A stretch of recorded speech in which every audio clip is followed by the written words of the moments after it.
Yes, minom kopi kita. Aga kasi ako nagpunta dito sa Kasalama, kaya tawagan ako. Kasi naka-consi yung ano ko, yung mga pinto doon sa ano sa lansa ko. Yun lansa ko, kita mo na yan.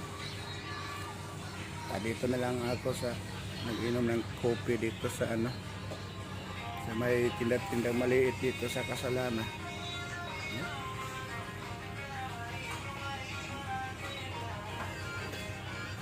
Kopi mo na lang tayo kasi wala pang hindi pa siya nakaluto yung mga saging.